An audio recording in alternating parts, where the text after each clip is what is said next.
Principalement connu pour ses différents spectacles d'humour, Pierre Palmade était entre la vie et la mort vendredi 10 février 2023.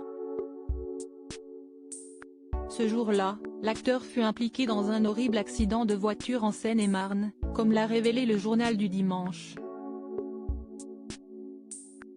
Alors que le pronostic vital de l'humoriste était engagé, sa famille a annoncé le lendemain à l'AFP que ses jours ne sont plus en danger.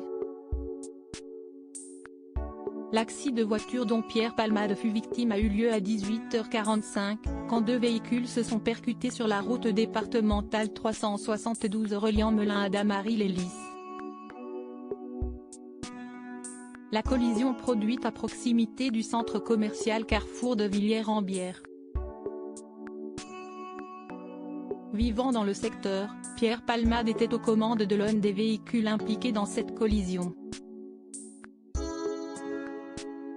Une femme enceinte conduisait pour sa part la deuxième voiture, au sein de laquelle se trouvait également son enfant âgé de 6 ans. Après ce premier choc, une troisième voiture est venue percuter l'un des deux véhicules accidentés. Pierre Palmade fut transféré à l'hôpital Bicêtre, situé au Kremlin Bicêtre dans le Val-de-Marne. La femme enceinte fut évacuée pour sa part vers Beaujon à Clichy-sur-Seine, situé dans les Hauts-de-Seine, tandis que son enfant a été transporté vers l'hôpital Necker à Paris. Enfin, le conducteur de la troisième voiture fut transféré vers le groupe hospitalier du Sud Île-de-France à Melun.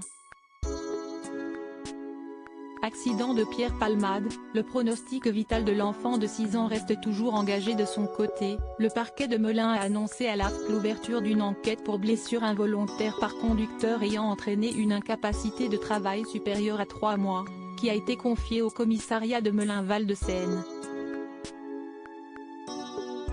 Cependant, cette fameuse enquête a été requalifiée en homicide et blessure involontaire par conducteur ayant entraîné une incapacité totale de travail supérieure à 3 mois, à la suite d'un dramatique événement. En fait, le procureur de la République, Jean-Michel Bourle, a révélé que la femme enceinte impliquée dans cette collision a perdu le bébé qu'elle portait. Pour sa part, BFM TV a dévoilé que le pronostic vital de cette mère de famille n'était plus engagé, contrairement à celui de son enfant de 6 ans.